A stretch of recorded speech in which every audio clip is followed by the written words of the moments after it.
싸도래 거기. 김치, 자비유 김치.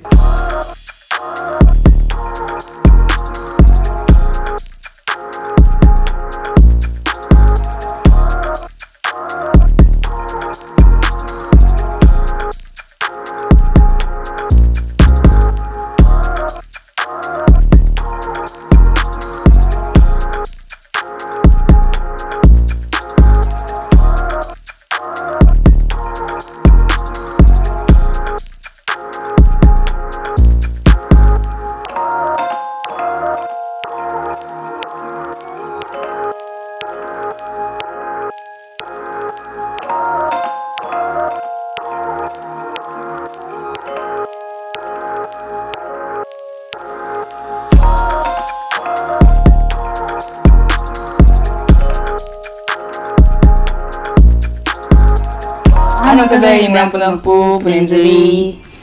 Ngasi Frank. kimchi makal mathel loi lei. Su na ba yaw. Bamboo shoot kimchi, carrot kimchi, Spring onion kimchi, napa cabbage kimchi, sina white, sina red, adagi sina basgus kimchi, squash, do sina khajing. shrimps ne sina, adu sina anchovy, cucumber kimchi. Sigi kimchi ma'am say Shang's kimchi ne bibirak ko ne. Thank you so much. Khoida Shang kimchi. bibirak pagi. Kuya mama. Isbani dukan from the kimchi. Ado Shang kimchi se naung na hodok chabane home base oina kimchi se moina authentic style da makhal akhoi gi bamboo shoot shower anobo da carrot dum to mali dagi squash Dagi sigi shrimp se and ismaina makhal hapchabane ba do mayam na kai gumbo order to bining ba yaw so dum online order dum to bi ya ni moi Instagram page su Shang's kimchi har ga dum lai bre yeng thok piro sida hapchar mage dum aduga description da link so hapchar mage order detail akupa maro ka loina du tana biro moi delivery partner to go sing duna Test of Impal ne Hummingbird ne chef delivery ne sina keno ne ramen bulldog ramen chahau ne Tamenglong gi chahau mashe be mana nate grace mashe be mai macha gracina saninge na man matum thongjai ai ngasi na han mani ko gracina mengi hawu ji chare do sa khongmo cha de mai na te ko ha mai na te ka sunganda chwaina jaga da basi de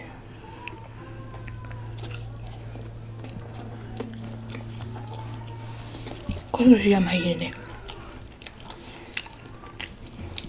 I'll how it.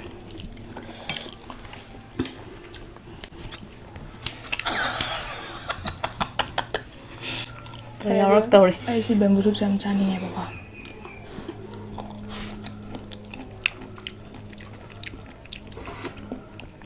Wow.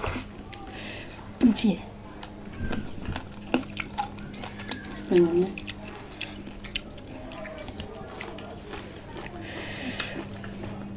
Kimchi chị anh đâu đi ăn pam vậy? How ba? Hào.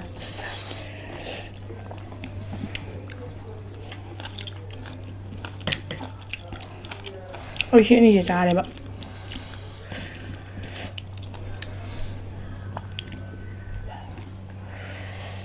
Một thai cái nào rồi? Spring onion. Mà đây.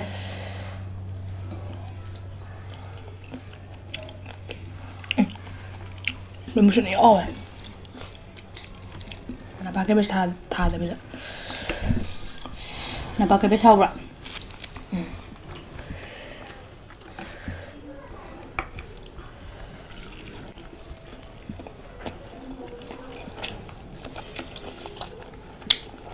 Không sao chứ.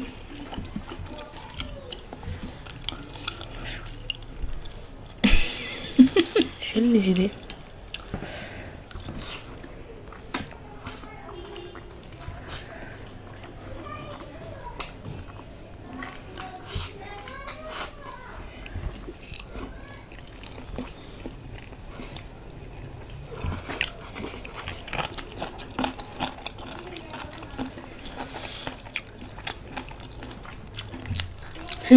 Carrot sini tumtak lah. Nggak mau tapi.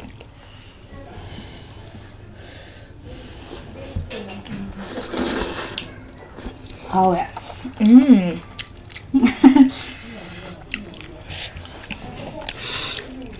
ตอนมาๆ자주 산책 못 할래?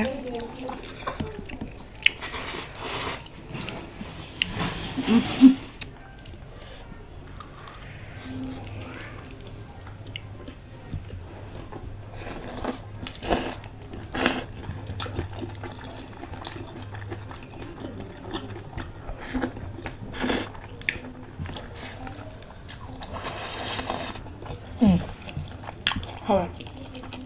왜 하왜?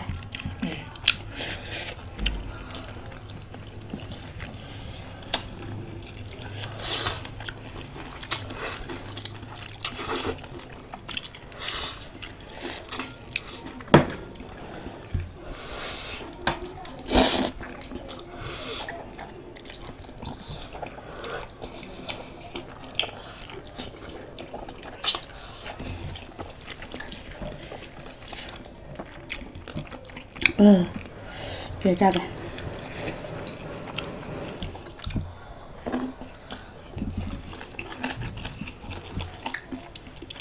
징거 왜 이렇게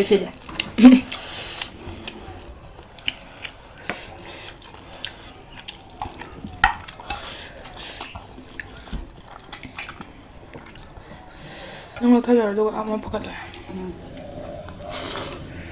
고마워래.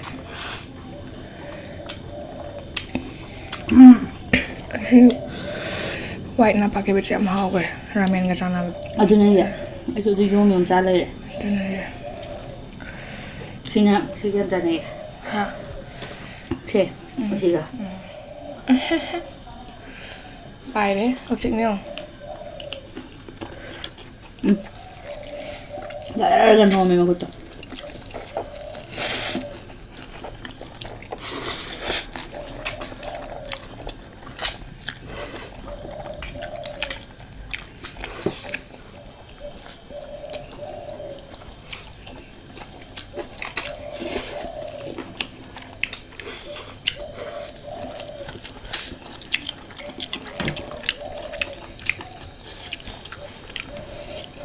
Anh nggak sedih hampir saja. Carrot, bamboo shoot, squash. Anh nih. Tapi nong dia, rau sa, yang hau bông đi ôi rồi, nấp lò rồi cái này. Chắc siêu bạn.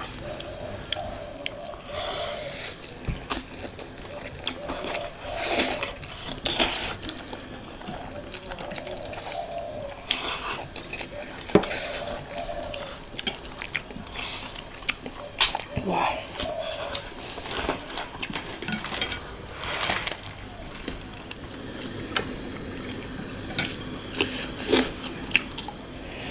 Sao kesannya aja nih?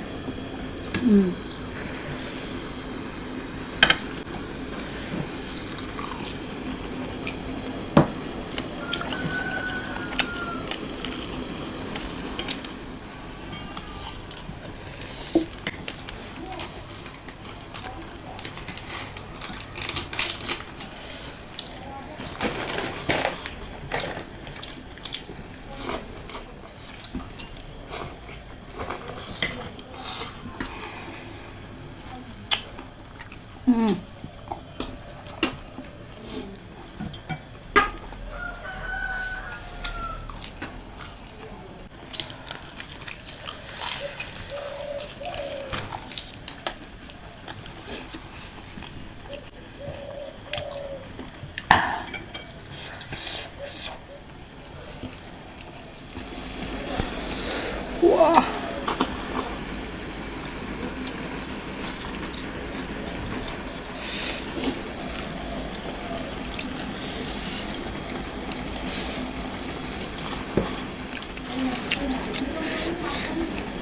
Anh quậy hay là bà sao cầm mì kỳ rồi Hay là các bạn. Anh phải nhé.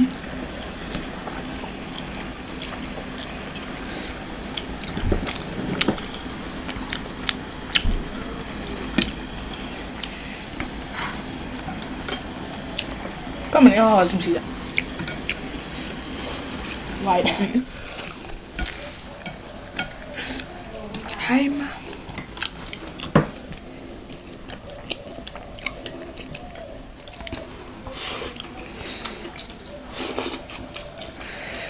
김치 면 짜도 야리 땅 곰바.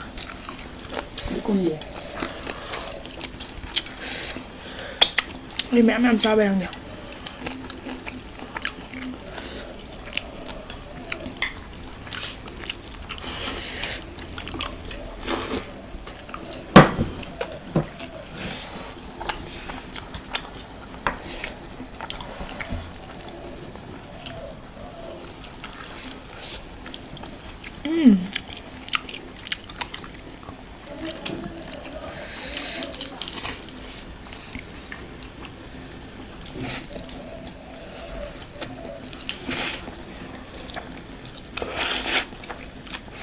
뭐? 강이? 야, white kimchi는 first time ramen gadi. Aduga spring onion chaka seaweed seed ka. Aduga si dum hawre dum chaba. Lo dum ko lage. Oh, yani. Thiam da. Piroi. Pirak ta di mathan chen thara padu dum ni lak sa halle. Kati piro lumine. Ush dum yori.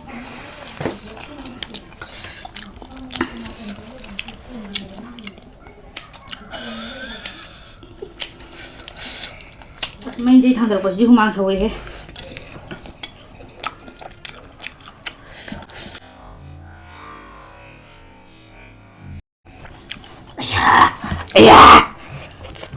Đâu rồi? Bé đi số làm đầm thì bé cái làm đấy lang à? Xem mình sâu đầm này bạn. Không có chúng lôi lôi ra bà. Anh cứ tìm làm đấy lóe. Sau bữa xem cái này lên mình không làm. Đây à? Sau đó là cái đúng ngầm bà. Không phải ạ? Anh đi ngang cái đây ngày lên bây giờ. Ngang tận là đi bà. Cái nào mà căng là vậy. Anh này sâu lang thì đi lang bé à vừa lắm mà tăng lên quả. Khuyên đâu. Cái gì đó ya đời em tiền không có thì bụng lôi lôi. Không để. À, mà sang rồi thì cũng xa đập tụi mình. Rồi.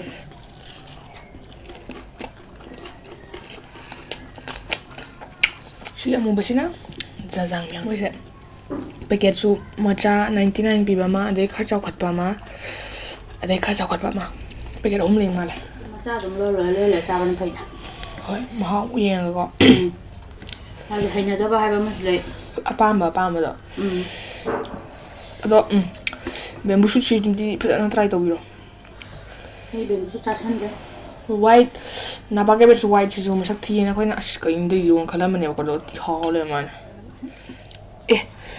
Cool the festival am le. Chinjak. North East ki. Chính sao hai bên sẽ không đi gì. Mina invite tau re.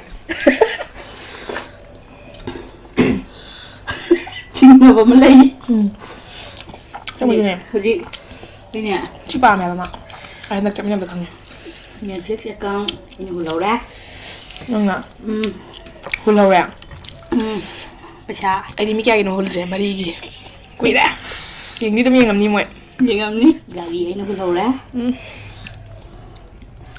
Anh là người nữa đủ lâu đi. Ra ni shi ba me am to ba da ko pe ngam da ba ne ba. Khang ba. Phang da ba na te ba. Phang hin ne ba.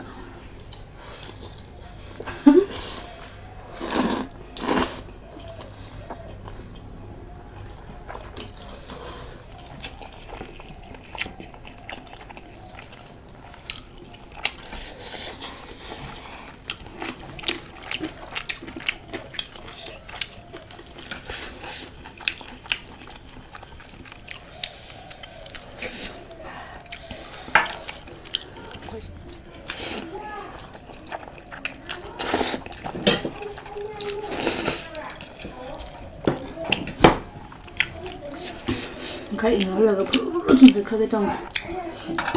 Ai ju du lo ko ne. Lâu rồi. Chu bu si lo ge.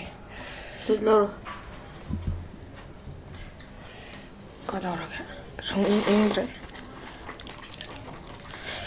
The only man who never disappoints women. Ramen.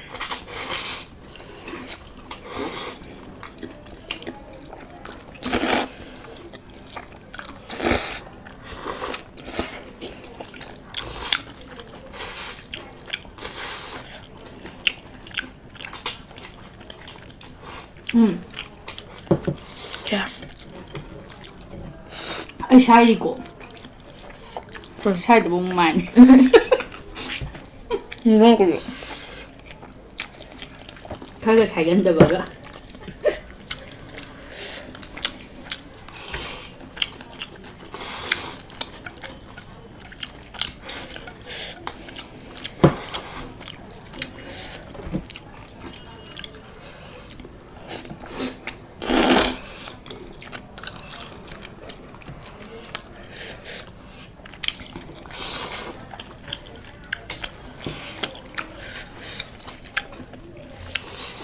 Sai bom na mahal đấy tao.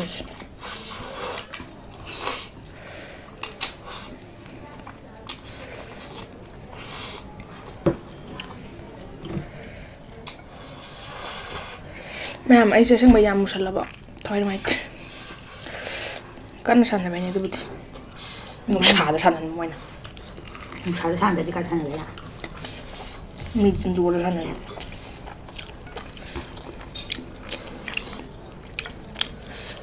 Ang usada sana ba na stream na ba din kale?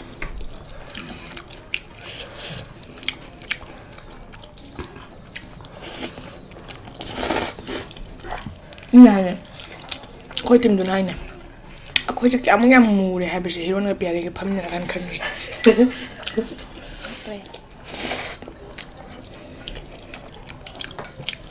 Lệch xanh này nhá. Lệch xanh.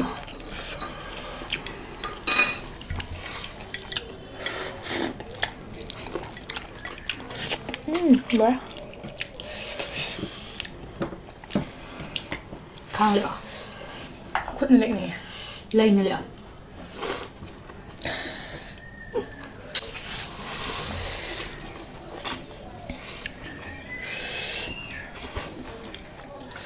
Ama chào.